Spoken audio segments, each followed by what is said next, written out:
찬미수님, 안녕하세요. 미국 시애틀 성 김대건 안드레아 성당 보좌 전용국 레오 신부입니다. 반갑습니다. 대림 3주를 맞이하여 말씀을 나누는 신앙인이라는 주제로 여러분들과 만나게 되었는데요. 사실 어떤 전문적인 지식을 전달하는 강의보다는 여러분들과 편안하게 말씀을 나누고 또 경험들을 나눠보고 싶습니다. 들으시다가 어디서 들어봤는데 하실 수도 있고 비슷한 묵상을 하셨을 수도 있겠다는 생각이 듭니다. 그냥 편안하게 부담 없이 들으시면서 함께 해주시면 고맙겠습니다. 시작 기도로 몇 가지 성경 구절들을 가슴속에 새기며 잠시 침묵의 시간도 함께 갖도록 하겠습니다. 성부와 성자와 성령의 이름으로 아멘.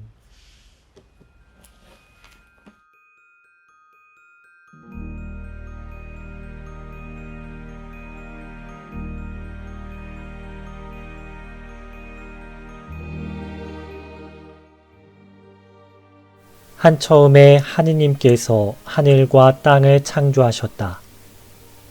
땅은 아직 꼴을 갖추지 못하고 비어 있었는데 어둠이 시면을 덮고 하느님의 영이 그 물 위를 감돌고 있었다. 하느님께서 말씀하시기를 빛이 생겨라 하시자 빛이 생겼다.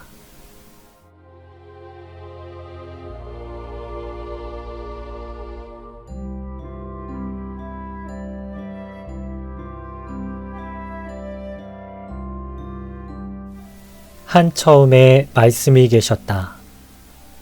말씀은 하느님과 함께 계셨는데 말씀은 하느님이셨다. 말씀이 사람이 되시어 우리 가운데 사셨다.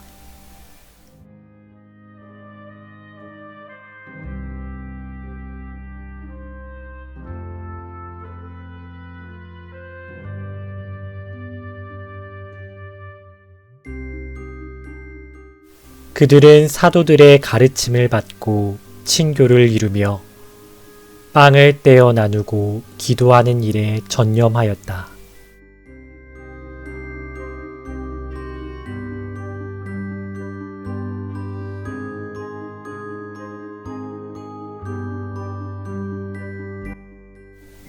내가 또 진실로 너희에게 말한다. 너희 가운데 두 사람이 이 땅에서 마음을 모아 무엇이든 청하면 하늘에 계신 내 아버지께서 이루어 주실 것이다. 두 사람이나 세 사람이라도 내 이름으로 모인 곳에는 나도 함께 있기 때문이다.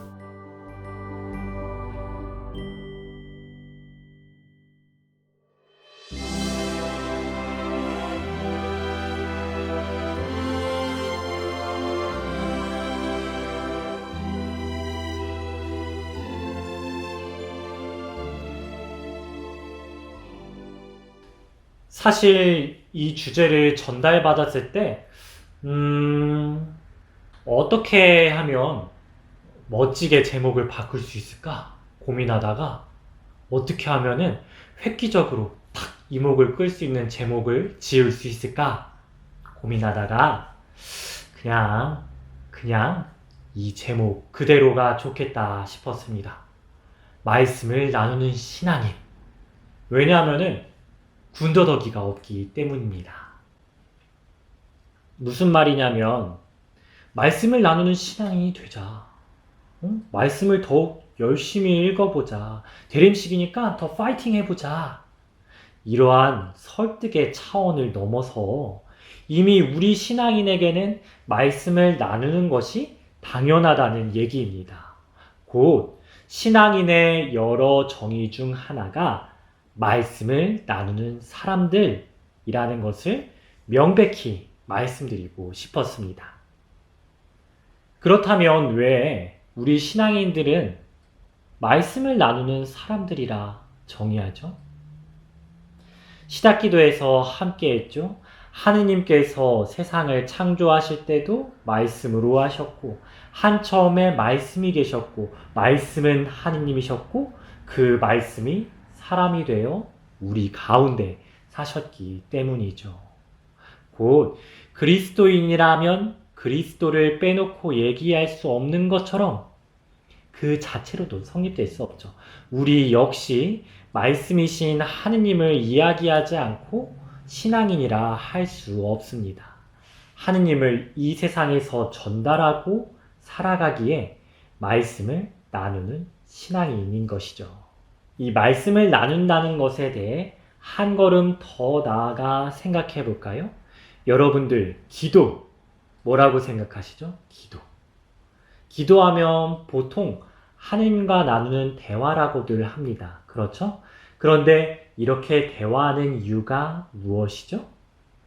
바로 그 깊은 의미로는 가톨릭 교리에서 정의하듯 살아계신 참 하느님과 인간이 맺는 생생하고 인격적인 관계, 이것이 바로 기도이기 때문입니다. 살아계시는 참 하느님과 인간이 맺는 생생하고 인격적인 관계. 그렇다면 우리가 말씀을 나눈다는 것도 기도의 의미가 그러하듯 관계를 맺는 일입니다. 하느님께서도 우리와 더욱 적극적인 관계를 맺으시기 위해 사람이신 예수님으로 오셨고, 예수님은 복음을 선포하시며 사람들과 관계를 맺으며 생명을 주시고 함께 사셨죠. 우리도 마찬가지입니다. 말씀을 나누는 신앙인이라면 관계를 맺는 예수님처럼 이웃 안으로 들어가야 하죠. 단순히 복음 나누기를 할 때만을 두고 말씀을 나눈다는 것이 아니라 넓은 차원의 의미에서 주님의 말씀대로 살려고 노력하고, 그 말씀을 이웃 안에서 드러낼 때 적극적인 행동과 실천이 드러났을 때, 그렇게 예수님을 전했을 때 말씀을 나누는 신앙인의 모습을 사는 것이죠. 잘 아시겠지만 이 미국에서는 스몰 토크라는 문화가 있습니다. 우리나라에도 없는 것은 아니죠.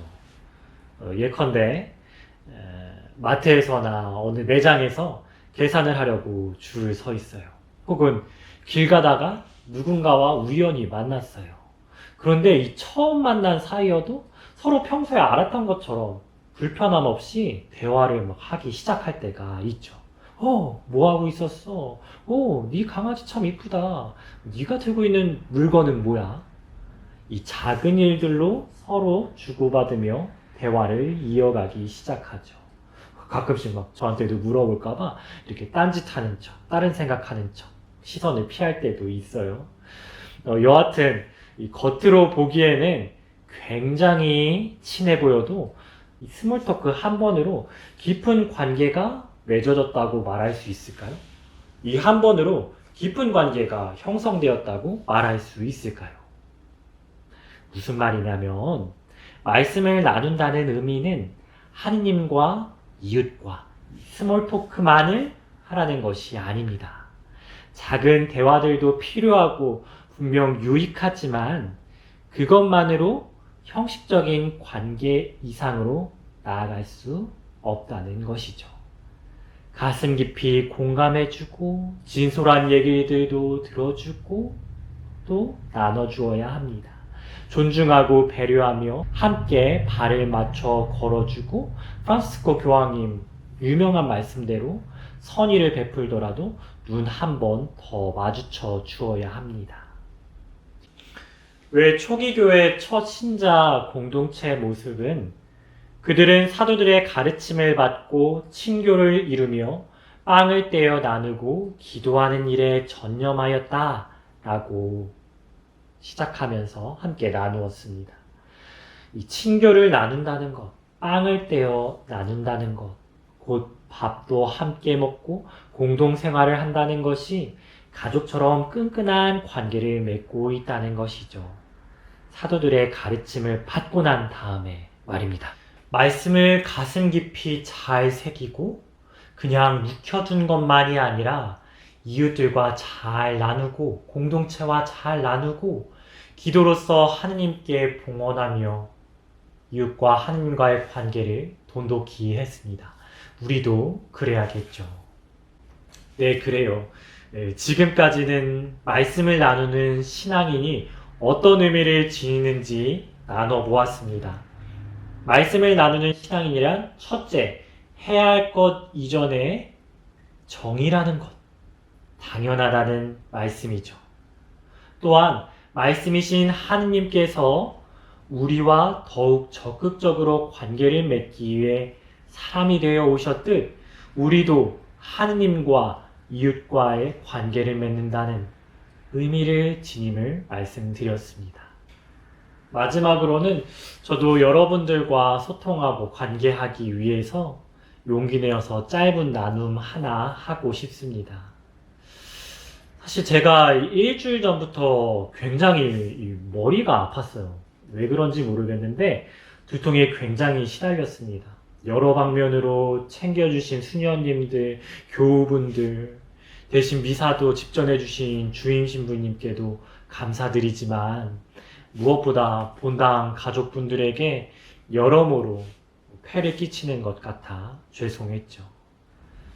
여하튼 그 와중에 지난주 그리고 이번 주 계속해서 봉독되어지는 이사야 예언서를 만나면서 이 이스라엘과 유다에 대한 예언들과 심판, 그러나 하나님께서 구원해 주실 거라는 반복 속에 우리의 삶도 비슷함을 느꼈습니다.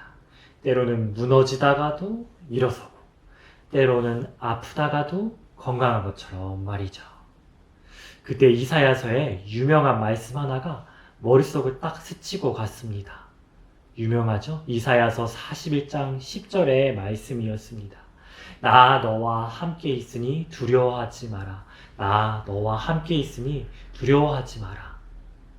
이 말씀에 큰 힘을 얻었고 더불어 병환 중에 계신 많은 분들이 생각났습니다.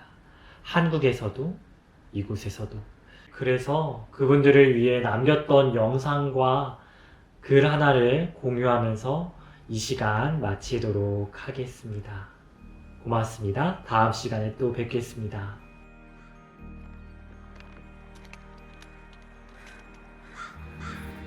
설렘, 기쁨, 이면의 아픔.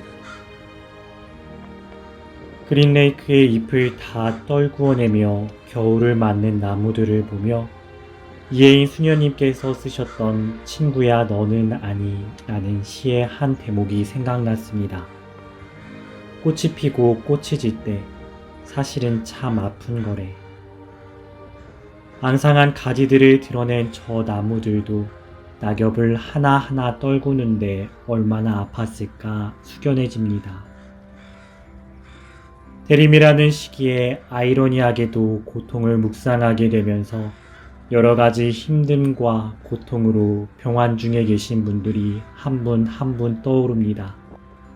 또 열심히 간호하며 고생하고 계실 가족분들, 치료에 힘써주고 계시는 의료진 분들에게도 작은 기도들을 바치게 됩니다. 어쩌면 대림이라는 설렘보단 불안을, 성탄이라는 기쁨보단 아픔을 안고 어쩔 수 없이 소외되어야만 하는 서러움이 몰려올 수 있음에 괜스레 죄송하고 가슴이 먹먹합니다. 어렸을 적 어느 성탄 대축일 밤미사 때 지금은 은퇴하신 본당 주임 신부님께서 아기 예수님을 모시고 입당하신 뒤 구유에 눕히시자마자 한참을 무릎을 꿇고 우셨습니다. 복사를 섰던 저로서는 신부님이 정말 기쁘고 감격의 성탄을 맞이하셨다고 생각했는데 후에 신부님께서 우셨던 이유를 알려주셨습니다. 이 조그만 아기가, 이 예쁜 아기가 십자가에 매달릴 것을 생각하니 너무나 슬펐단다. 감격의 눈물이 아니라 슬픔의 눈물이셨던 것입니다. 예수님의 탄생, 육화, 하느님께서 인간으로 오셨다는 것은 또 다른 의미로 우리와 똑같이 고통을 받는 사람으로 오셨다는 말씀입니다. 주님의 탄생과 십자가는 떼어놓을 수 없는 일입니다. 많이 힘들고 아프신 교우분들, 그리고 가족분들, 가장 아프고 힘들 때일수록 예수님과 가장 닮아 계시다는 말씀을 감히 전하고 싶습니다. 모두가 기뻐하고 설렐 대림시기, 크리스마스가 서러워도 성모님의 산고, 예수님의 탄생에 더 깊은 의미의 시기를 보내고 계십니다. 두려워하지 마십시오. 주님께서 함께 하십니다. 그렇게 하시기 위해 이 세상에 오셨습니다. 나 너와 함께 있으니 두려워하지 마라.